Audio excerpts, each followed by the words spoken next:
Bien, buenas tardes. Les doy formalmente la bienvenida a todos los asistentes. Como ustedes ya saben, esta es una reunión más de las programadas en nuestro seminario permanente Cuestiones Actuales de Dogmática Penal, que tiene lugar en el contexto del Instituto de Investigaciones de la Universidad de El Salvador, a cargo del profesor Guillermo Jensen. Hoy nos va a acompañar con una exposición sobre un tema bastante emblemático, es la relación que existe entre el tipo de lesiones y homicidios, entre varios tipos de lesiones y homicidios en riña, etcétera, y otros tipos penales similares, con algunos aspectos vinculados a la autoría y participación criminal. Quien nos va a acompañar es Sergio Ruiz. Yo ahora voy a hacer la presentación formal, pero previamente voy a aprovechar que estamos comenzando para anunciarles que el miércoles 4 de noviembre va a estar otro de los asistentes, el profesor Santiago López Guarnier, con un tema muy candente y emblemático y muy poco trabajado, que es la participación en la omisión, en los delitos de omisión.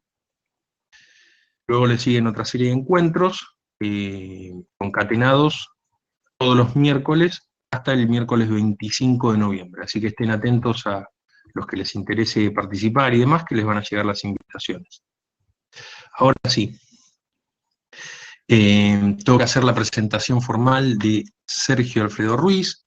Sergio es abogado, es especialista en Derecho Penal, es abogado por la Universidad de Buenos Aires, es especialista en Derecho Penal y doctorando por la Universidad de El Salvador, por la Facultad de Ciencias Jurídicas. Además, él desarrolla investigación jurídica, integra un equipo de investigación que estamos llevando adelante en la Universidad de El Salvador. Tiene varios artículos escritos y en proceso de algunos de publicación. Y es adjunto en posgrado y también da clases en grado, siempre vinculado a la temática del derecho penal. Bien, hecha esta pequeña presentación, Sergio, te escuchamos. Gracias, Alejandro. Quiero, agradecer también a la universidad este espacio que nos da para compartir estos trabajos que estamos haciendo y saludar a todos los asistentes, profesores, colegas, muchos de ellos amigos que están aquí en este seminario. Voy a compartirles una filmina. Bueno, ahí está mi correo electrónico, si alguien después me quiere hacer alguna consulta, algún contacto. Como les dijo Alejandro, al principio vamos a ver, a charlar en este encuentro problemas de autoría y participación en los tipos delictivos, los artículos 95 a 103 del Código Penal de la Nación, Ley 11.179 del año 1921. Son básicamente dos tipos penales, el de homicidios y lesiones en riña y el delito de duelo, o el tipo penal de duelo, ambos previstos en el acápite o en el título de los delitos contra las personas, la parte especial de nuestro Código Penal.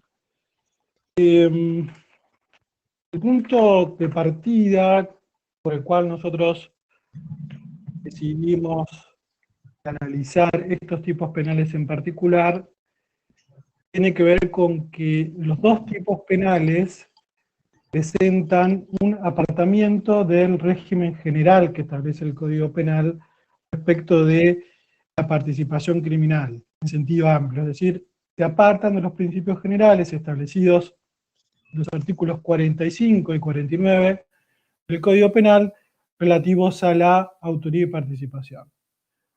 De ahí, y considerando que en principio, y más allá de las diferentes elaboraciones teóricas que se pueden hacer desde la dogmática respecto de las reglas de autoría y participación, entendemos que todas estas posibles interpretaciones que ya están consolidadas en términos dogmáticos respecto de la autoría y participación son respetuosas de los principios constitucionales, son contestes con una concepción de derecho penal liberal ya consolidada en nuestra ciencia jurídica, y por lo tanto nos parecía lógico o interesante contrastar estas figuras, ya que se apartan esos principios que son constitucionales, que son respetuosos de la Constitución, quiero decir, para ver si ese apartamiento no implica justamente transponer los límites de lo que se considera constitucionalmente válido. Vamos a ver primero entonces el tipo penal de homicidio o lesiones en riña, que está previsto en el artículo 95 y 96. ¿Qué establece este artículo? Cuando en una riña o en una agresión en la que tomaren parte más de 2 personas resultare en muerte o lesiones y sin que constare quién las causaron a esas muertes o esas lesiones, se tendrá por autores a todos los que ejercieron violencia sobre el ofendido. Bueno, y después la penalidad se va a modificar en función de cuál fue el resultado. O sea que el tipo penal primero, podemos marcar, lleva el nombre o el rótulo de homicidio o lesiones en riña, que es importante este rótulo para el análisis posterior que vamos a hacer. Después que abarca 2 cuestiones, que es la riña o agresión. La riña tiene que ver con la agresión recíproca de 2 sectores, de 2 grupos, de 2 o más personas conformados estos grupos, o la agresión implica 2 o más personas agrediendo a un tercero que solo se puede defender, y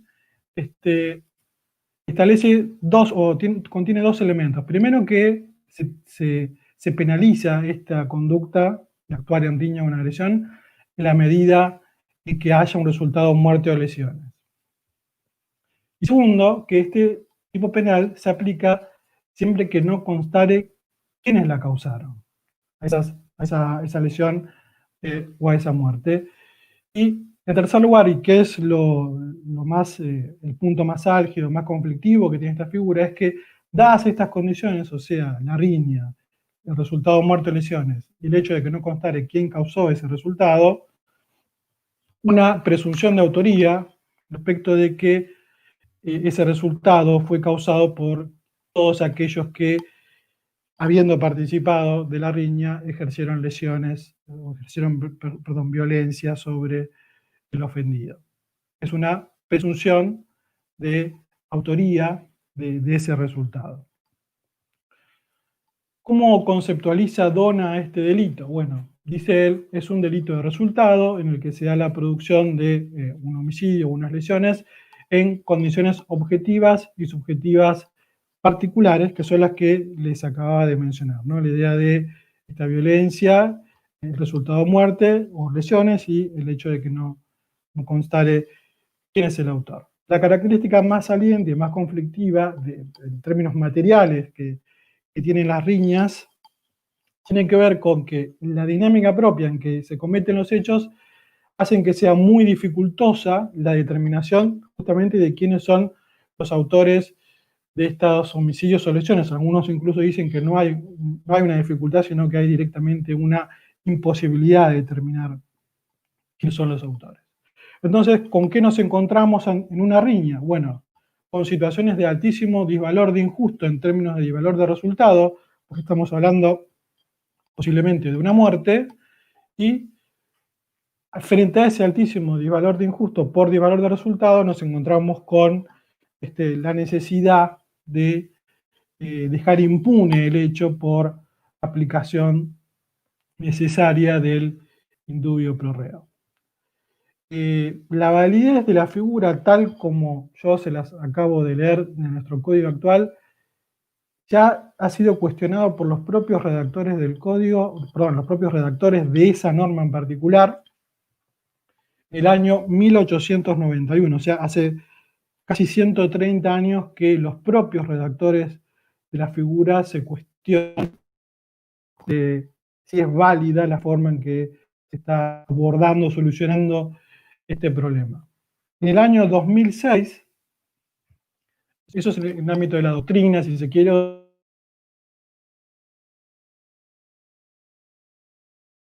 nuestra Corte Suprema, en el precedente Antiñir, tuvo la oportunidad de expedirse respecto de la validez constitucional de esta presunción de autoría que establece el artículo, el tipo penal, y por mayoría, aunque una mayoría compleja, como vamos a ver más adelante, la Corte resolvió a favor de la constitucionalidad del tipo, de que este tipo penal respeta nuestros estándares constitucionales. No es esta la única modalidad de abordaje de la situación de la riña que está previsto en la ciencia jurídica. En el derecho comparado, como primera aproximación, podemos marcar dos grandes modelos. El modelo que reprime a la riña como un delito de mera participación y considera que el homicidio y las lesiones provocados en la riña son delitos autónomos. En este caso hablamos de un modelo de imputación individual, en el que por un lado se reprime o se sanciona la mera participación, porque eso implica un peligro ya para el bien jurídico, ese es el resultado imputado, y los resultados concretos se imputan a cada interveniente según su concreta intervención. O sea, concurren el delito de riña con el delito de homicidio o de lesiones. El otro modelo es no el de la represión de la riña en sí, sino de la riña en tanto se haya producido efectivamente el resultado y a partir de presunciones de autoría para poder imputárselo a los intervinientes. Esto es, en palabras del fallecido lamentablemente Luis Gracia Martín, un modelo de responsabilidad colectiva o solidaria, y es la doctrina argentina, en términos unánimes, el modelo que ha seguido nuestro legislador. En el Código Argentino, entonces, no se reprime, no se sanciona un delito de riña con resultado muerte, este delito de participación, sino que los delitos que reprimidos o sancionados son los delitos de lesiones u homicidios en un contexto determinado, que es la riña, y que se imputan por una presunción a partir de la participación de los intervinientes en ese contexto. Este recurso, las presunciones legales, es el que aparece a primera vista como lesivo de los principios de inocencia y de culpabilidad por el hecho derivados del artículo 18 de la Constitución Nacional y el artículo 1 que consagra el principio republicano de gobierno. Más allá de lo resuelto por la Corte Suprema de Justicia, que lo vamos a ver más adelante. ¿Cuáles son los orígenes de la regulación de esta figura? Bueno, empiezan, o los autores son contestes en ver o en decirnos que los orígenes se remontan al derecho romano. La ley Aquilia, sin tener un carácter netamente criminal, ya hacía referencia a la indemnización, ¿no? Porque no era una norma penal, que se debía al dueño de un siervo por el daño que se le causara cuando no era conocida la persona que había causado ese daño o esa lesión. Luego, de los textos incorporados al digesto, el de Ulpiano es el que se refiere o se corresponde con lo que es la riña tumultuaria que actualmente estamos analizando, mientras que el de Paulo se refería a la misma situación, pero a diferencia de lo que está vigente actualmente en nuestro código, hacía hincapié en la necesidad de establecer quiénes eran los verdaderos autores materiales de las lesiones, de los golpes.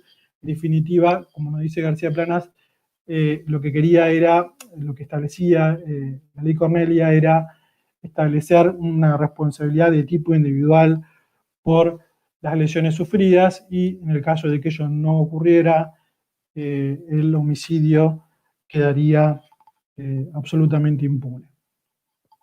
Siguiendo con los orígenes y la evolución histórica, los posglosadores y los prácticos italianos son los que imponen definitivamente la criminalización del contexto, idean lo que se denomina la teoría de la complicidad correlativa o correspectiva, que consistía en asignar la responsabilidad de la persona desconocida, o sea, de la persona que cometió verdaderamente el hecho, a los autores conocidos de actos concomitantes. O sea, en este caso sería a quienes ejercieron la violencia. O sea, eso, en términos de los posglosadores y prácticos italianos, era la teoría de la complicidad correlativa o correspectiva, que de alguna manera tiene bastante semejanza con lo que se está planteando incluso actualmente en nuestra ley. En tiempos de Clemente XII, esto llegó a criminalizarse a los partícipes de la riña directamente con la pena ordinaria de homicidio, aunque en general se terminó aplicando la pena extraordinaria atenuada del delito culposo como una especie de solución media, aunque Carrara ya decía, bueno, en realidad esta pena extraordinaria, si bien es benigna, constituye en realidad una ampliación del rigor sancionatorio con relación a los corregidores, porque en realidad, digamos, se está aplicando pena a aquellos que no deberían recibirla por no haberse acreditado efectivamente su autoría en ese resultado sancionado. Bueno, en España, Quintano Ripollet nos dice, bueno, acá se aplicó sin demasiado escrúpulo la responsabilidad solidaria, en casos sobre todo de homicidio, se aplicaba a familiares, o sea, a los corregidores, pero también a los familiares, a barrios y hasta pueblos enteros, siempre vinculado con la consideración de que la indeterminación del autor tenía que ver con una insuficiencia probatoria, o sea, tenía que ver con una cuestión procesal. Incluso, como menciona este autor español, la regulación de la riña y la aplicación de la sanción estaba incorporada en las leyes de estilo, que era justamente un código, un corpus normativo netamente procesal, de manera que era claramente una cuestión de índole probatoria y no de imposibilidad material, como señalan algunos autores. Volviendo a la Argentina, esta figura, tal como la tenemos actualmente, proviene del Código Penal en su versión original, de 1921. Esta figura no sufrió modificaciones y su redacción en realidad proviene del proyecto de 1891, que pretendía modificar la figura original de nuestra legislación argentina, que estaba consagrada en el Código de 1886, que a su vez era un reflejo de lo que establecía el Código de Tejedor, que no llegó a regir a nivel nacional, pero regían casi prácticamente en esa época en todo el territorio del país por la sanción de las legislaturas provinciales a la espera de una sanción de un código nacional. De manera que lo que vemos hoy en nuestro código es una reacción de los redactores del código del proyecto de 1821 a lo que se consagraba en aquel código con base en Carlos Tejedor de 1886. ¿Qué decía ese código? El código de 1886. Bueno, en el artículo 98 se penaba a la riña o la pelea, dice, la que resultaran uno o más muertos, y se diferenciaban distintas situaciones, ¿no? Decía, bueno, si consta, que es efectivamente lo problemático, el primer inciso se refiere a una situación no problemática, que dice, si consta quién o quiénes dieron muerte a la víctima, estos serán homicidas y los que tuvieron su parte serán cómplices. O sea que el primer inciso remite directamente a las reglas generales de autoría y participación.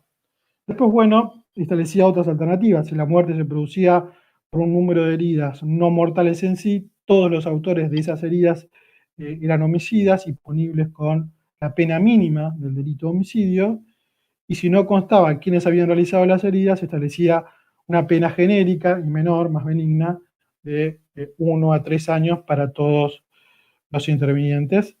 El artículo 121 establecía algo similar respecto de las lesiones en riña. Como les decía, en el proyecto de Código Penal de 1821, esta regulación casuística y bastante descriptiva que tenía el Código Penal de 1886 fue criticada y se pretendió reformar. En la exposición de motivos de ese código, Rodolfo Rivarola, Norberto Piñero y José Matienzo, que son los redactores de este proyecto, mencionan cuáles son las fuentes de las que ellos se sirvieron para redactar nuestra fórmula legal. Básicamente fueron 3, la española, la fuente italiana y la fuente alemana de aquel momento, que a su vez abrevan en otras 2 fuentes originarias, muy semejantes entre sí, el Código Napolitano, que es en el que se inspiran las fuentes española e italiana de aquel momento, y el Código Austríaco y códigos preunitarios, la fuente alemana. En realidad todo se puede reconducir a lo que establecía el Código Napolitano, porque el Código Austríaco tenía una exposición muy similar. Este código lo que establecía es, si se ignora quién fue el autor, todo aquel que haya tomado parte activa en la riña, ofendiendo a la persona que haya resultado muerta, será penado con la pena de la herida grave de vida. Quienes comentaban el Código Napolitano en aquel entonces decían, bueno, ante esta situación, por el principio de la duda, correspondía sancionar a todos por estas heridas graves. Evidentemente tenían una noción acerca de cómo juega la duda bastante diferente a la que tenemos actualmente. Sin embargo, la regulación que establece el Código Napolitano es fuente de nuestro código, del que establecía el Código Napolitano, fuente de nuestro código actual, pese a que cambiamos o la ciencia jurídica ha evolucionado durante todos estos años. ¿Cómo analizaron concretamente los legisladores del proyecto de 1891 esta antigua percepción? Ellos primero criticaban el inciso primero, que repite las reglas generales, diciendo, bueno, en realidad lo característico del homicidio y de las lesiones en riñas es la imposibilidad de establecer quiénes fueron los autores de esos resultados lesivos, por lo cual lo consideraron superfluo, fuera de lugar, en fin, ese inciso lo descartaron. Luego, con relación a las presunciones de autoría que establecía el Código de Tejedor, o de 1886, fueron bastante críticos, les parecía injusto, ponían en la exposición de motivos que se aplicara una pena en base a una presunción iuris. Sin embargo, no fueron muy claros, porque nos dice, si bien hacen esta crítica, dicen, bueno, pero bastará presumir autores de esta lesión o de la muerte a los que ejercieron violencia o estuvieron en contra del ofendido. O sea, si bien critican la presunción de autoría, creen que la inclusión del requisito de que el partícipe de la riña al menos hubiera ejercido violencia contra la víctima bastaba para subsanar los problemas de validez que podía tener la presunción de autoría. Esto ciertamente puede ser reconocido como un avance en aquel momento de nuestra legislación, porque al exigir la violencia, por lo menos empiezan a haber ciertos supuestos que quedan fuera, que se recorta, digamos, el alcance del ámbito de previsión que establece el tipo. Quedan afuera, por supuesto, el partícipe de la riña que fue absolutamente inactivo respecto de lo físico. Después va a quedar afuera los supuestos en que el resultado fue producido por la propia conducta del lesionado, los supuestos de falta de contemporaneidad de la violencia, o sea, si el agresor ejerció la violencia sobre el ofendido cuando ya la lesión o la muerte ya se habían producido, o cuando se alejó de la riña cuando aún la violencia que concretó esa lesión o esa muerte aún no se había producido, y También mencionan los autores que quedarían afuera los supuestos los que la violencia que ejerció el autor o el partícipe no fue de la clase de violencias que produjo el resultado lesivo, cualquiera fuera la gravedad de esa violencia. Por ejemplo, si el autor formuló un disparo de arma de fuego, esa fue su única intervención, pero la muerte del ofendido se dio por estrangulamiento, no sería razonable, ya con esta regulación, imputarle el resultado lesivo. Pero como decíamos antes, el análisis de este tipo penal tiene que partir de reconocer este dilema que se presenta ante el operador jurídico cuando se posiciona frente a esta clase de hechos. Primero, esta idea de que el cuadro de duda, por principio general, y la imposibilidad de establecer una responsabilidad de carácter colectivo por el principio de culpabilidad por el hecho, debería llevarnos a la impunidad de estos sucesos que, por otra parte, presentan, como les decía, el disvalor resultado más elevado que prevé nuestro ordenamiento jurídico, que es resultado muerte. García Planas, analizar la regulación española y comparar la antigua regulación española y comparándola con la actualmente vigente en la Argentina, dice, bueno, en realidad estas regulaciones reflejan la conjunción de dos elementos en pugna. Por un lado, el elemento de la personalidad de la pena o de culpabilidad personalista que exija que nadie sea penado por razones de proximidad o aproximación locales, parentales o comisivas, imputándole actos que no ha cometido.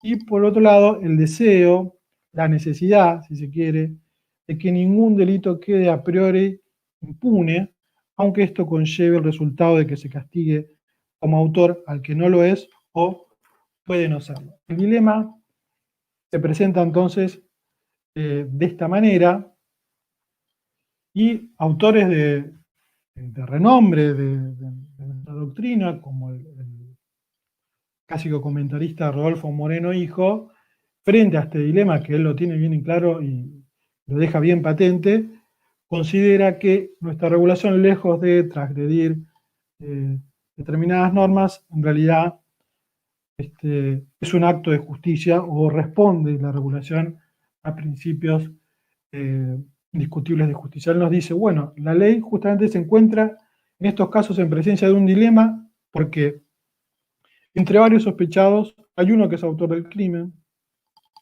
otros han sido partícipes con mayor o menor medida de la acción. Si se aplica a todos la pena del homicidio, dice él, la pena no sería justa, pero si se absolviera a todos, por no conocerse el autor, tampoco sería justa porque el crimen comprobado habría resultado impune. Entonces, la ley y la doctrina, dice él, resuelve que se aplica a todos los partícipes una pena especial que tampoco es la pena prevista ordinariamente para el delito, sino una pena menor. Y el fundamento detrás de esto es, dice, bueno, si bien uno de los intervinientes es el autor material y los otros no, en el fondo, dice él, son todos delincuentes porque todos han participado en la agresión, en la agresión o en la riña, con lo cual, de alguna manera, la regulación está respondiendo a principios de justicia. No es la opinión que planteo en el paper que estoy exponiendo en este momento. Por supuesto, la idea es todo lo contrario. Considero que en la dicotomía o la antinomia fundamental, como diría Mayer, entre la necesidad de evitar la impunidad de los hechos y respetar el sistema de garantías, nuestra legislación adoptó una decisión, resolvió este dilema, si se quiere, atentando o en detrimento de este sistema de garantías de una manera que no responde a los estándares constitucionales. En algún caso, por supuesto, en el caso concreto, algún interviniente se va se va a beneficiar de la decisión de aplicar este tipo penal, va a recibir una pena menor. Por ejemplo, el autor que no se le puede comprobar la autoría va a recibir una pena menor, pero esa atenuación no va a tener que ver con las características del autor, ni del sujeto pasivo, ni del medio empleado, con ninguna circunstancia vinculada al delito de carácter objetivo o subjetivo, sino con algo absolutamente extraño al hecho y a sus circunstancias, como es un criterio puramente procesal vinculado a la imposibilidad de determinar con certeza fehaciente quién era el autor material o directo de la violencia o el homicidio. Eso para el caso de los autores reales, no comprobados, y para el resto de los intervinientes, que no son los autores en términos materiales, y reciben igualmente una pena por esas violencias, la realidad es que son ostensiblemente perjudicados porque es una persona que solamente es autor del ejercicio de violencia contra un tercero y sin embargo es responsabilizado por ejemplo, un delito de homicidio, aunque la pena que se le aplique termine siendo sustancialmente menor a la al tipo básico de homicidio. De todas maneras, no es esta opinión, por ejemplo, ni la opinión de la Corte, que considera que responde a estándares constitucionales, ni es la de, por ejemplo, el procurador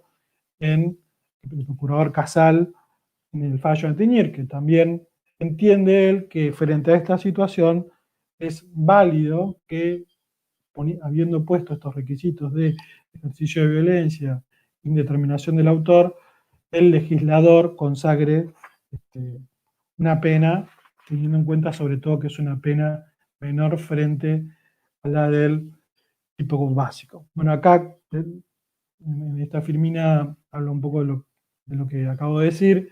Frente a la antinomia, impunidad del hecho respecto al sistema de garantías, a mi opinión, el legislador argentino fue en detrimento de esto último, conculcando principios de inocencia y de culpabilidad. Bueno, esto lo sabemos todos, principio de culpabilidad es el contrario del principio de legalidad y la presunción de inocencia. Los dos, culpabilidad e inocencia, se eligen el primero como garantía sustancial, el segundo como garantía instrumental del individuo frente al poder punitivo, y el principio de responsabilidad excluye toda forma de versar en red ilícita, toda forma de responsabilidad objetiva, y es el Estado el que debe cargar con la carga de acreditar la responsabilidad individual, la culpabilidad por el hecho de los acusados, y finalmente soportar la impunidad junto con la víctima, lamentablemente, en el caso de la deficiencia en la verificación de lo que sucedió en el hecho. Eso en base al principio de inocencia. Por otro lado, como les decía al principio, la solución que plantea el Código argentino no es la única para estos hechos que actualmente prevé la ciencia jurídica. Tenemos distintas alternativas. Por un lado, hay sistemas que directamente no prevén ningún tipo específico de esta figura, con lo cual directamente cualquier resultado, muerte o lesiones se va a regir por las reglas generales que establecen esos países respecto de los delitos de homicidio o de lesiones. Como ejemplo, esto no es no es totalmente abarcativo, pero en la región, Perú, Ecuador o El Salvador, carecen del delito de riña específicamente previsto. De hecho, la exposición de motivos del Código Penal del Perú del año 91 directamente se afirma que se excluye el delito de riña porque se trata de un caso que no vulnera bienes jurídicos, no llegue a indagar a qué se referían específicamente en un desarrollo teórico sobre el punto, pero ese sería el motivo por el cual Perú no lo incluyó especialmente en su código actual. Y en el Código Orgánico Integral Penal del Ecuador de 2014, incluso en la reforma de 2020, tampoco se menciona nada respecto de la riña, sí se habla de el tumulto como un elemento que agrava en general la comisión, es un contexto en el cual cuando los hechos son cometidos en el mismo se agrava la penalidad, pero en ningún momento se hace referencia al delito de riña. Fuera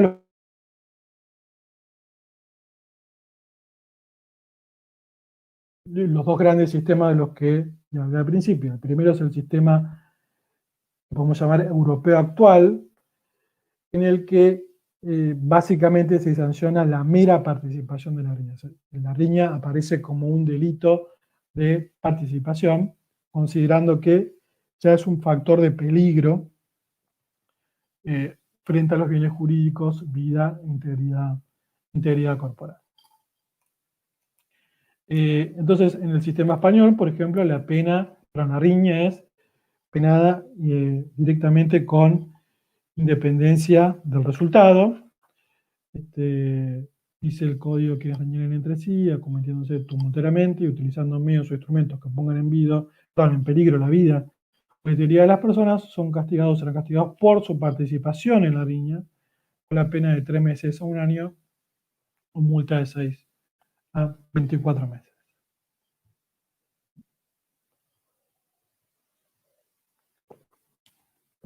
En el caso de Italia,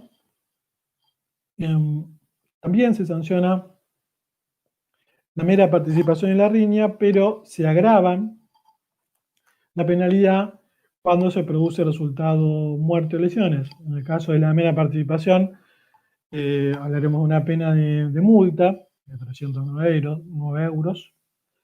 Y en el caso de la muerte o las lesiones, la prisión se va a ir de 3 meses a 5 años.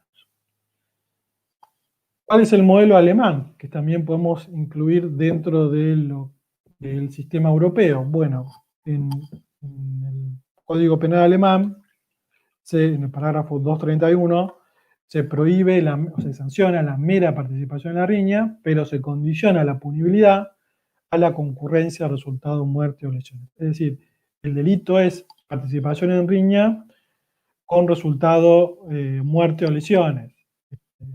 No es un delito de homicidio y lesiones en un contexto de riña. El delito es de participación en la riña con esta condición objetiva de punibilidad. De hecho, dice expresamente el parágrafo 231 que el partícipe en la riña será castigado por el solo hecho de la participación si se cumple con esta condición de que el resultado muerte se produzca.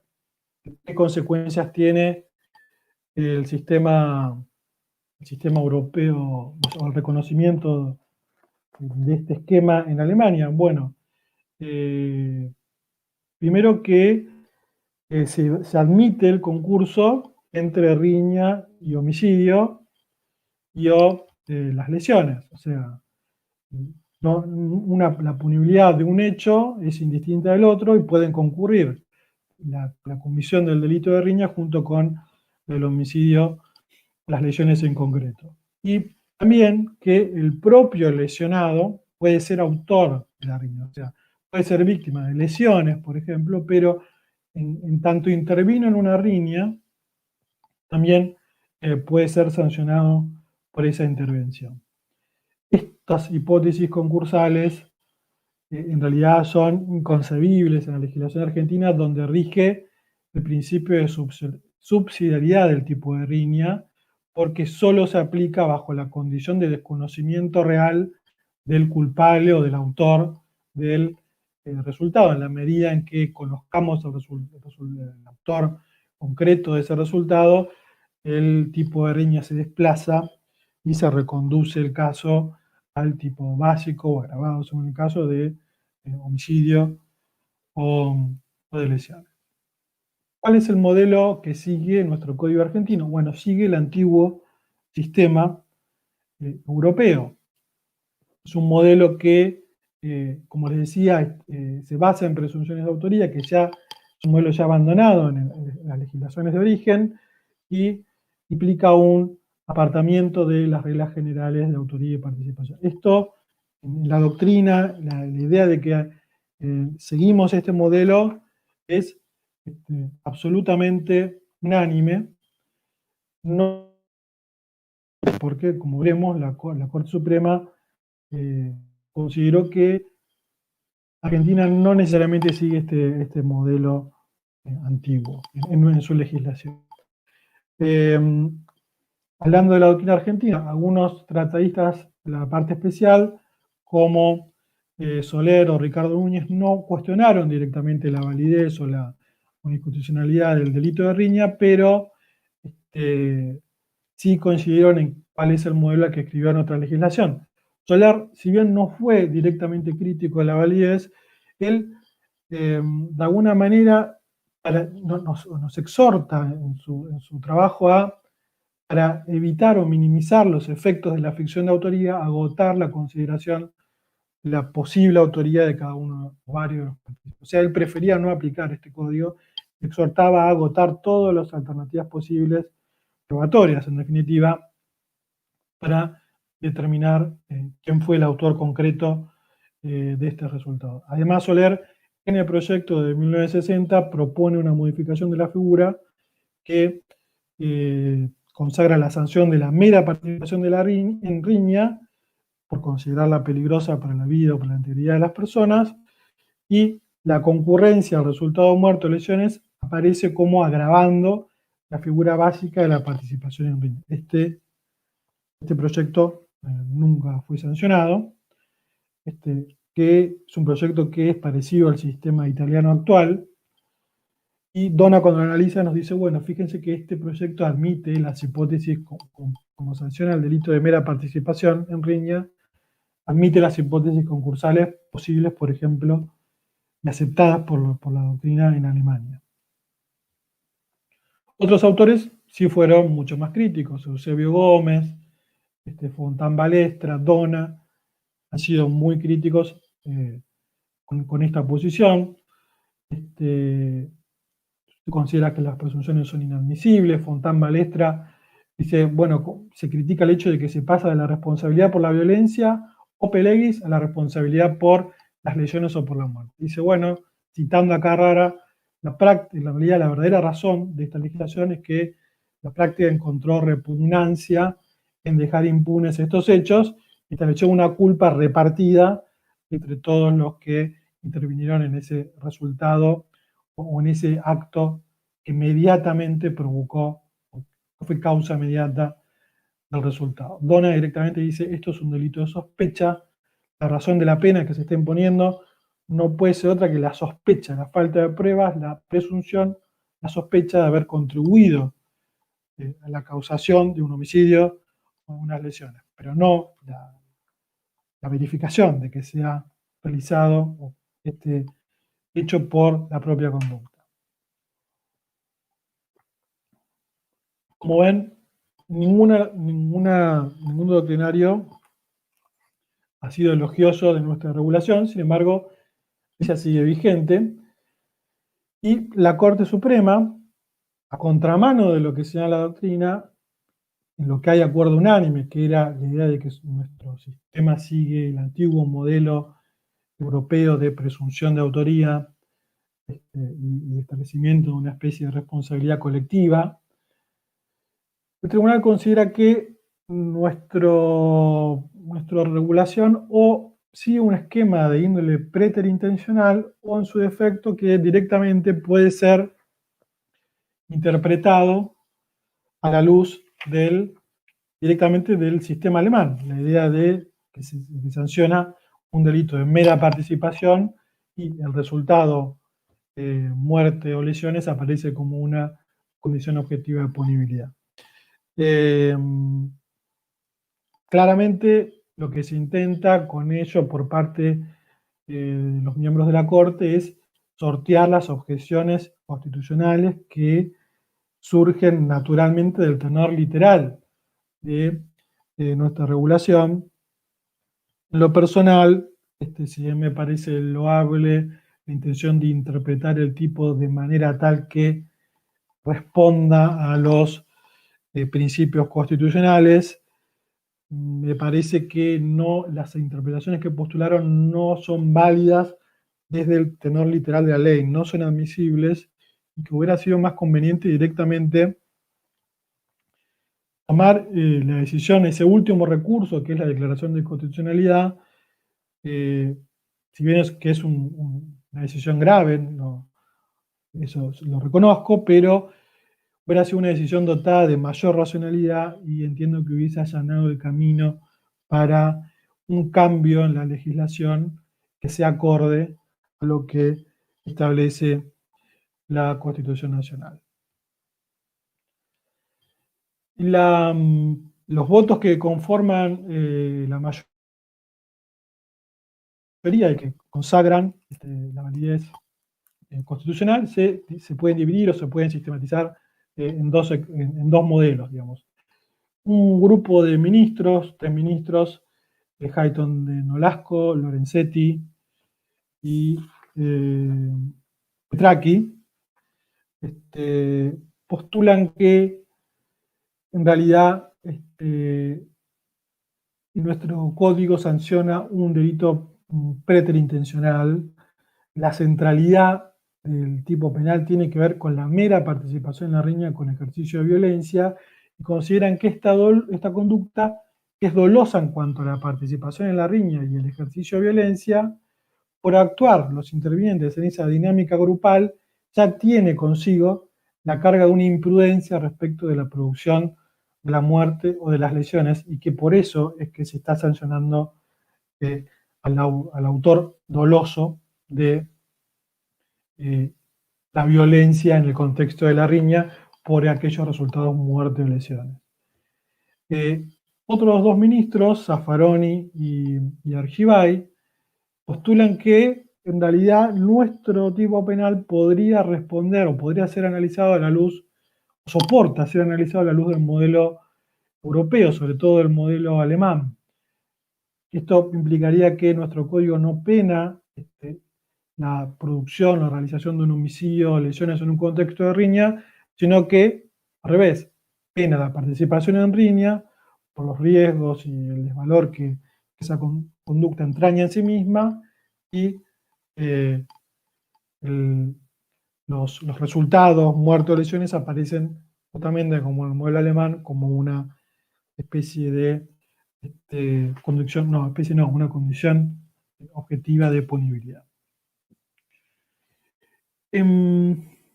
Damos la primera interpretación o el primer modelo que postulan los miembros más mayoritarios de la Corte, que son Hayton de Nolasco, Petracchi y Lorenzetti. Ellos dicen, bueno, lo que se castiga acá, como les decía, es un delito preterintencional, se produce una conducta que lo que reprime es una conducta que representa un riesgo previsible de producción de un resultado. Se respeta el principio de culpabilidad con esto, a su entender, porque se puede establecer así para ellos una condición subjetiva entre la conducta dolosa efectivamente realizada y la otra consecuencia más grave producida con imprudencia. Ellos entienden que lo que sucede en la riña es que cada interviniente sabe que está interviniendo en un episodio en dinámica de grupo y que nadie sabe al mismo tiempo cómo va a terminar, y que esto ya implica una imprudencia respecto de la integridad corporal o de la vida de la víctima, de manera que hay un componente doloso que tiene que ver con el saber que intervengo y el querer intervenir violentamente en esa situación. Hay una imprudencia por el resultado final, que es la muerte o las lesiones, y esto tiene que ver con, o el fundamento de la sanción tiene que ver con que se considera que el ejercicio de violencia en un contexto de riña per se ya implica la creación de un riesgo cierto y previsible para la vida de la víctima, cuyas consecuencias no pueden ser controladas por quien ejerce esta violencia. Desde esta postura que sostiene el modelo preterintencional, también nos dice, bueno, lo que hacen es relativizar la noción de tumultuosidad, que es un elemento que no está expresamente en el tipo penal, pero que la doctrina es unánime en reconocer en del tipo.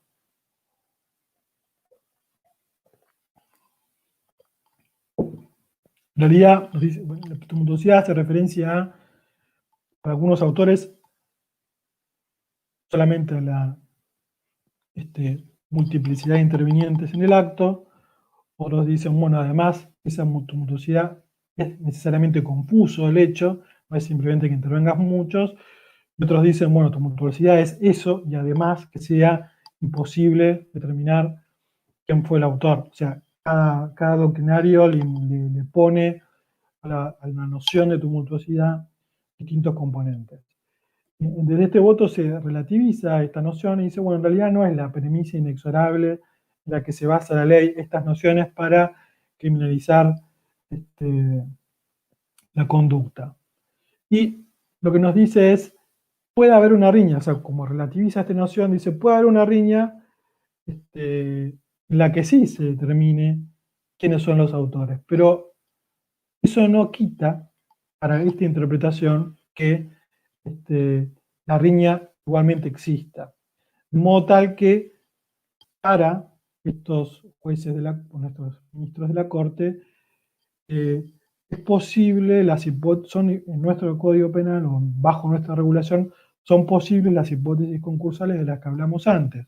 Es posible sancionar al mismo tiempo algunos autores como autores de la riña en concurso con el homicidio y las lesiones, y a su vez sancionar al resto de los intervinientes que ejercieron violencia también por la riña. No aceptan o no consideran que haya un desplazamiento de la figura de la riña cuando se acredite la autoría de alguno de los intervinientes respecto del resultado más gravoso.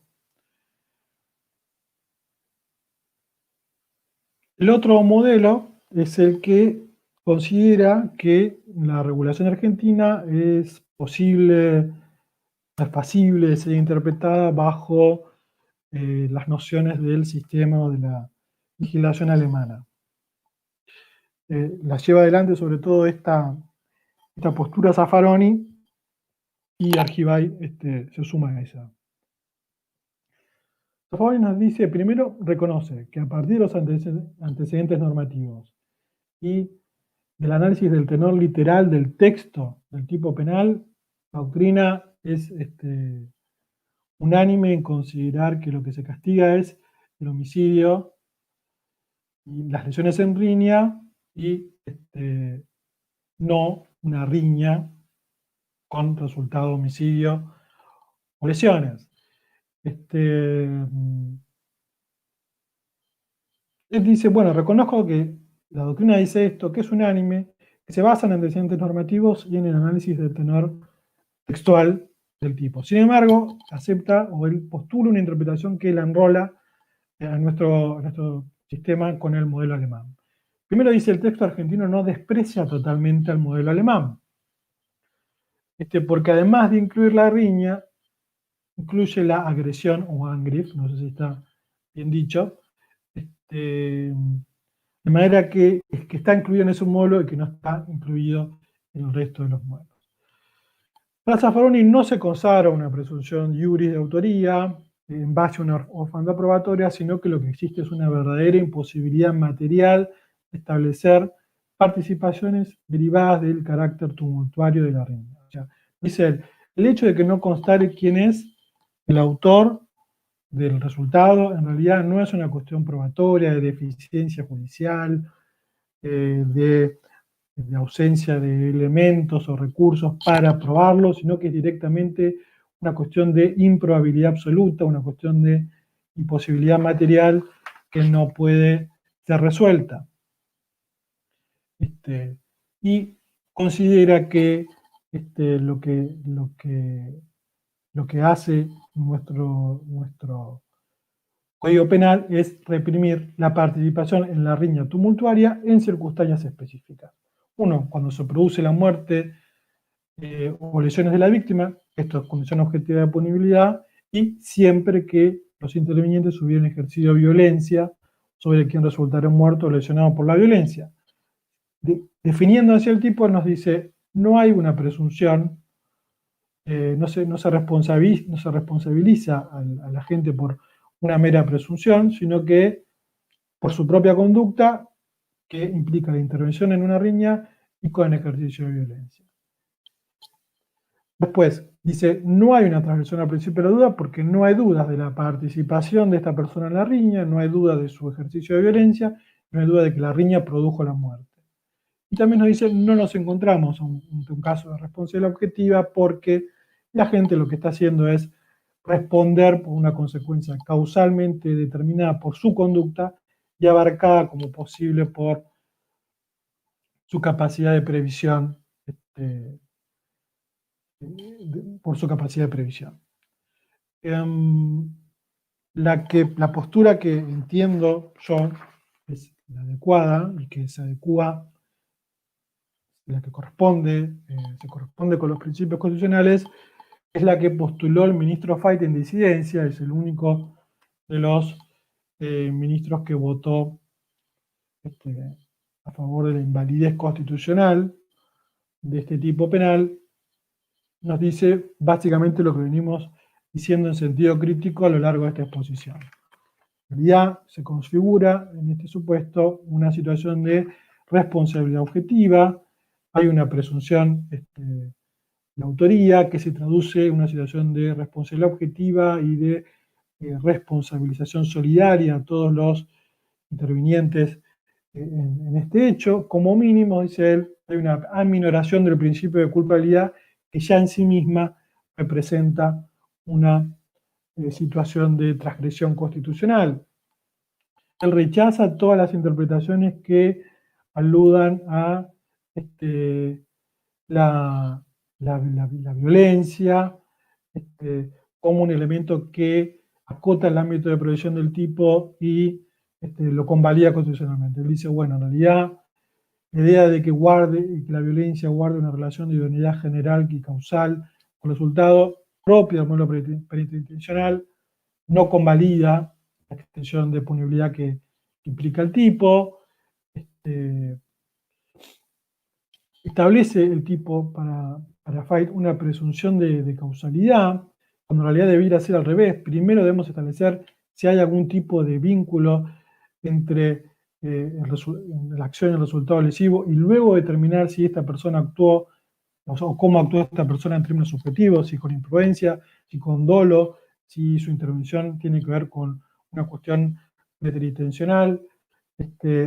Rechaza por completo la idea del modelo penitenciario de que concurren en este tipo penal la riña y los resultados como tipos independientes. En realidad es unánime la doctrina histórica y la interpretación auténtica, incluso la interpretación de la Corte en antiguos precedentes, que la ausencia de determinación de los autores es un elemento negativo del tipo y que el tipo es de carácter absolutamente subsidiario con las figuras básicas de homicidio y de lesiones. En fin, nos plantea de distintos aspectos. Veo que se me está acabando el tiempo, ¿no, Ale?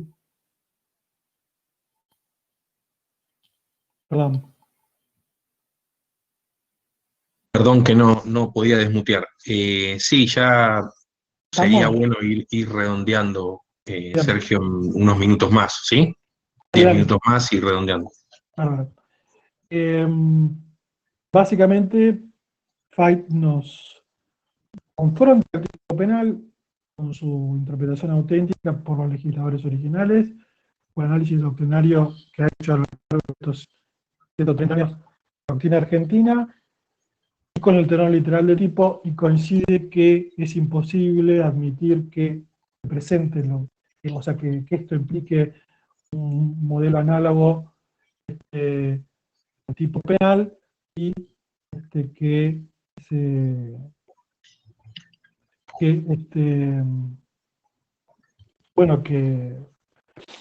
pueda ser considerado válido en términos constitucionales. La segunda parte de la exposición, evidentemente no la calculé mal, tiene que ver con el tipo penal de duelo, que también implica un apartamiento de los principios generales de autoridad y participación, pero básicamente lo que hace el tipo penal de duelo es establecer un tipo penal en el que necesariamente tiene que haber dos autores, que son los que se hacen a duelo, un grupo de partícipes en la medida en que el duelo sea en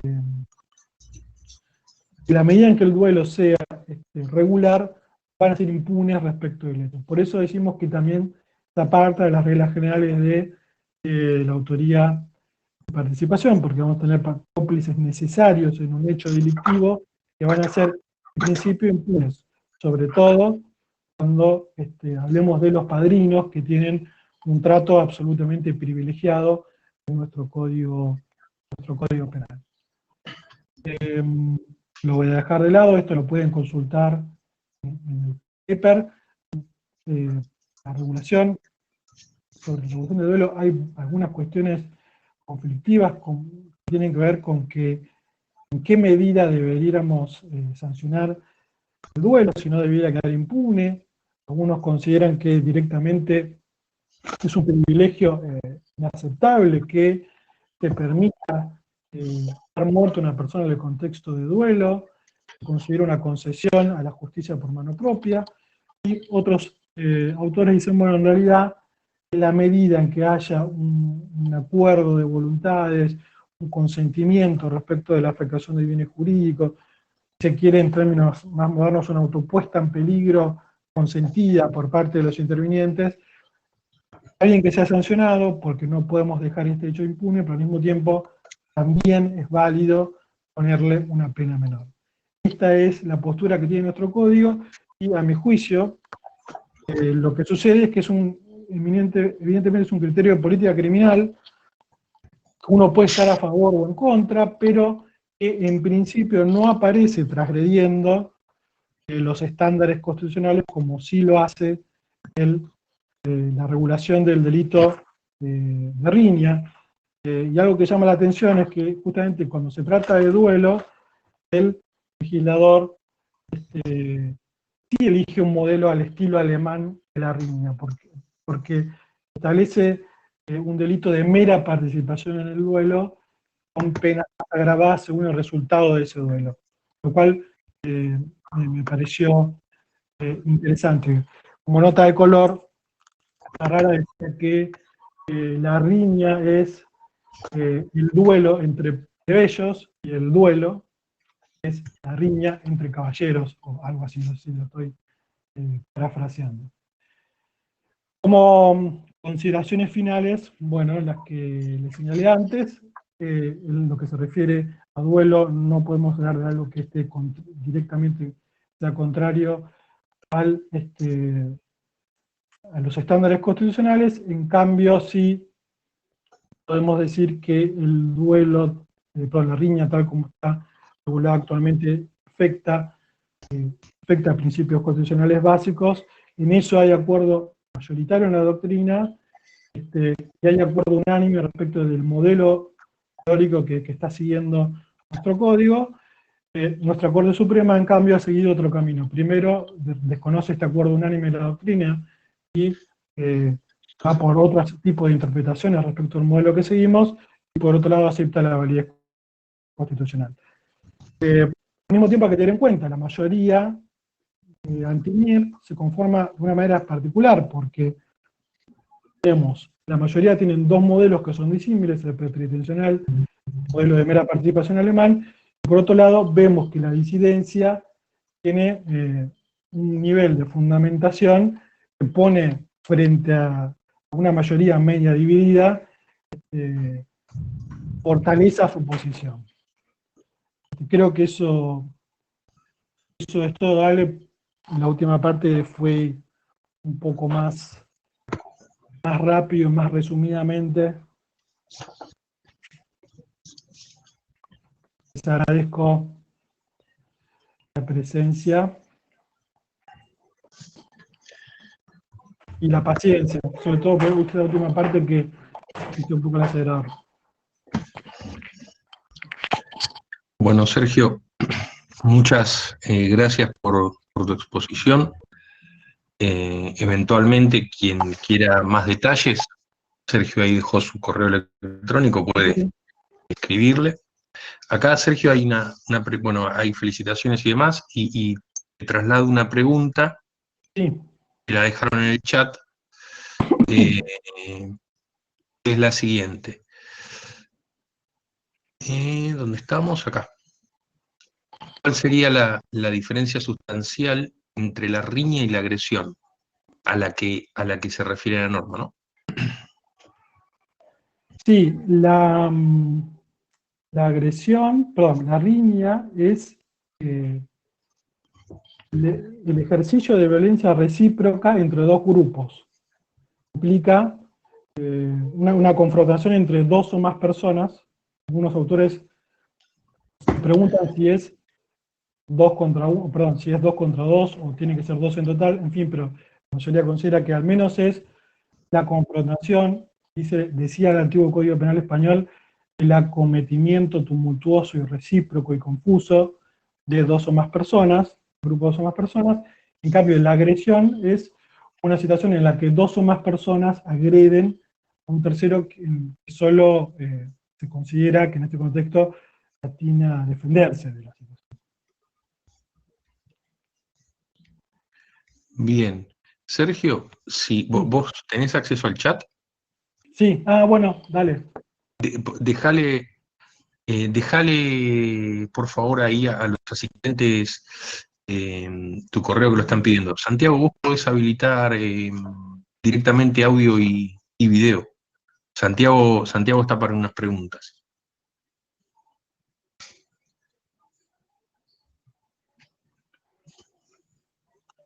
Está mi correo.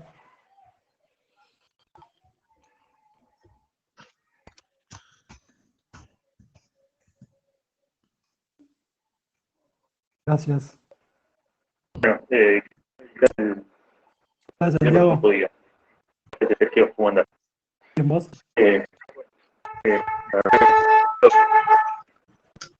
Un final bastante complejo. Hay que hacer dos observaciones, no sé qué te parecen a vos. Hay un término del tipo penal que me llama la atención, dice siempre que contar quiénes causaron, ¿no? Para que eso podía aplicar prácticamente casi todos los delitos. Me parece que el problema de causalidad natural da siempre desde el punto de vista procesal, la doctrina o la jurisprudencia más que nada manejan una comodidad o siempre vas a causalidad de manera clara y contundente, y esto me parece que no se da fruto. No estoy pensando solo en las omisiones, sino en cuestiones también de acción. Puede ser que haya supuestos claros donde el autor cause, como menciona acá el apartado del artículo, pero parece que en muchos casos es muy rudimentario cómo se construye la causalidad y efectivamente dice que el autor causa. Igual esto de que no conste quién causó, parece Sí, sí. a muchos delitos, básicamente, ¿no? A muchas maneras de razonamiento del tribunal. Y otra cuestión que me llama la atención surge del artículo, ¿no? del tipo penal. No hay un acuerdo subjetivo entre los autores, pero parece haber un acuerdo objetivo, es decir, que hay causalidades que llevan a un resultado determinado. ¿Y no te parece más sencillo en este contexto, pero que cada autor responda por su propio límite, ¿no? Esta manera de ver los delitos como si fueran un colectivo y que todos son responsabilidades de todos. Me hace preguntar, bueno, ¿cuánto vale entonces en realidad el homicidio de esa persona? Es decir, si en la línea participamos 20 personas, bueno, el homicidio. Si sumamos las responsabilidades, termina saliendo carísimo. Desde el punto de vista de la pena, no sé si... Sí, sí. Tengo unos problemas de recepción de tu audio. Por eso... Puede ser, no me puedo habilitar el micrófono que tenga mala... Te estoy escuchando. Respecto a... Mencionabas la imposibilidad real de hablar de causación del resultado, en términos de causalidad material. Soler, por ejemplo, señalando esta cuestión, dice, cuando el tipo penal dice sin que constare quiénes la causaron, en realidad está diciendo quiénes la causaron jurídicamente, que no es otra cosa que decir quiénes fueron los autores del hecho. De las lesiones o de la muerte sería, ¿no? Y respecto de que la idea de que quizás sería más conveniente que cada uno responda por lo que hizo, vos te referís que cada uno, digamos, derogar el tipo penal y que cada uno se apliquen las leyes legales de autoría y participación respecto del... Yo, Sergio, no creo que del penal, ¿no? Sí, sí, digo, es una decisión de política criminal, no me parecería mal. Yo, en el dilema que ya Moreno Hijo planteaba, que nos encontramos frente a estos hechos, digo, bueno, me parece una solución más racional y por lo menos acorde a nuestros estándares constitucionales, la solución alemana, que es la nuestra, que no deja de ser, bueno, lo que ya dije, no quiero ser tan repetitivo, la consagración de una requisitación de responsabilidad objetiva en base a presunción de autoría.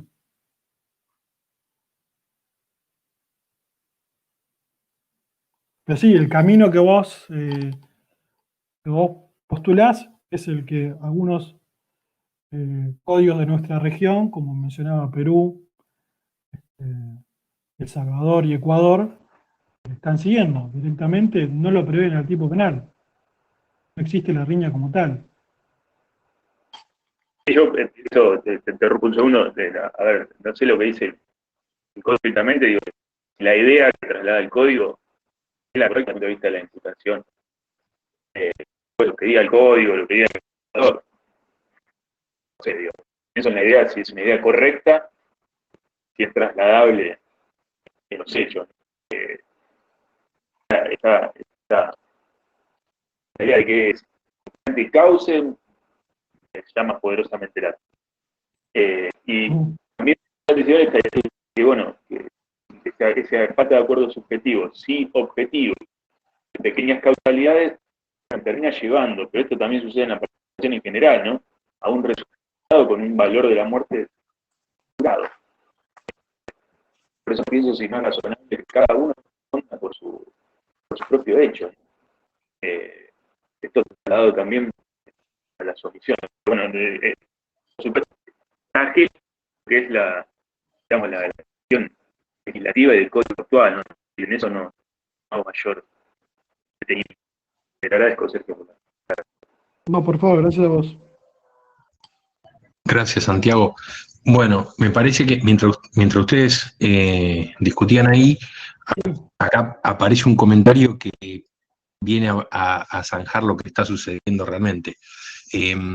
Una alumna de la facultad de Jujuy, que si no recuerdo mal, trabaja en el ámbito de la defensa, dice que muchas veces este tipo penal viene a ser un alivio porque está el comentario en el chat, yo lo resumo. Que viene a ser un alivio básicamente porque si algunos hechos se pudieran llevar por el lado de las reglas generales de autoría y participación que ofrece el código, bueno, la responsabilidad penal para muchas de las personas que han intervenido va a ser mucho mayor. Yo creo en realidad que este tipo penal es un resabio cuando uno va a Carrara, básicamente, tanto este tipo penal como el tipo de duelo, ¿no?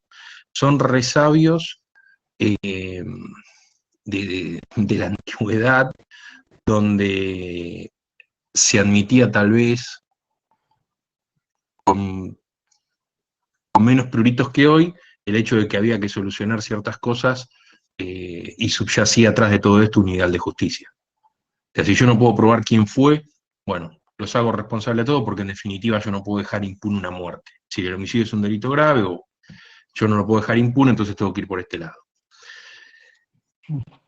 Y aparte, creo que lo que aporta Lina es lo que uno puede ver, no siempre, pero en algunos fallos, donde da la sensación de que se termina utilizando este tipo penal porque existe una mengua en la pena frente al hecho, frente al resultado muerte, y no realmente porque no se pueda establecer a ciencia cierta quién llevó la carga de del curso causal que puso fin a la vida, ¿no? Entonces, me parece que muchas veces esto viene a jugar de muletilla para solucionar o ya sea un problema probatorio o un problema de ir a la mengua cuando vaya uno a saber con qué criterio se considera que es excesiva la pena por el homicidio doloso del artículo 79. Y creo que todo esto se termina no solo desde un punto de vista de política criminal, pero también cuando hay un análisis serio en base a la teoría del delito. Más allá de la postura tuya, Sergio, que es sumamente válida, que vos vas por el lado de la inconstitucionalidad, con sobrados fundamentos y argumentos, pero claro, ¿qué es lo que pasaría? Que muchas veces a los defensores se le va a presentar este problema que está diciendo Lina. O sea, si este tipo es inconstitucional, directamente tienen que ir por la pena del 79 o nada, no hay un camino intermedio. Y yo creo que no podemos tolerar desde un punto de vista del Estado de Derecho tener un camino intermedio cuando el camino intermedio es lesivo. Pero bueno, esto es una opinión más en este asunto. Bien, si hay alguna pregunta más o algún otro comentario más, lo escuchamos o lo leemos, lo pueden dejar en el chat o bien pedir la palabra y le facilitamos la palabra.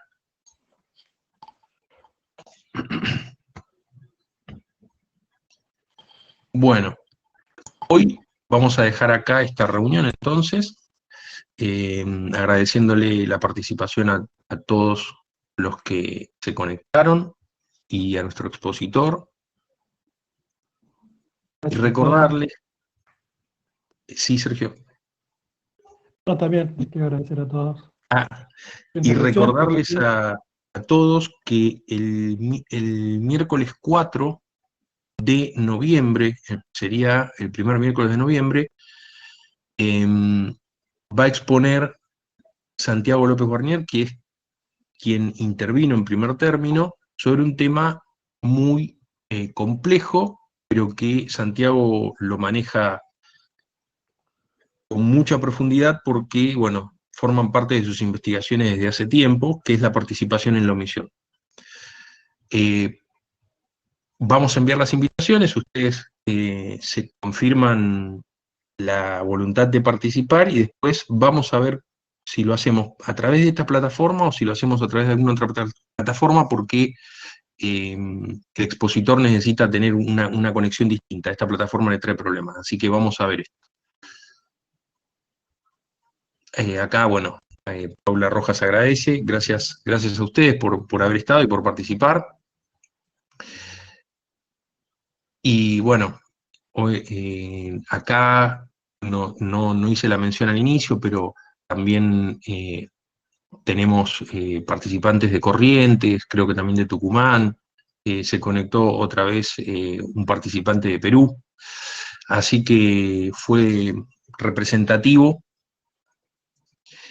Y con nada más para agregar, los despido a todos, les agradezco y nos vemos el miércoles 4 del 11, yo voy a enviar las invitaciones para quienes pudieran estar interesados.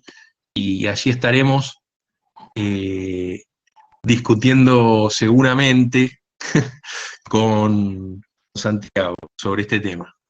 Bueno, un saludo para todos. Gracias.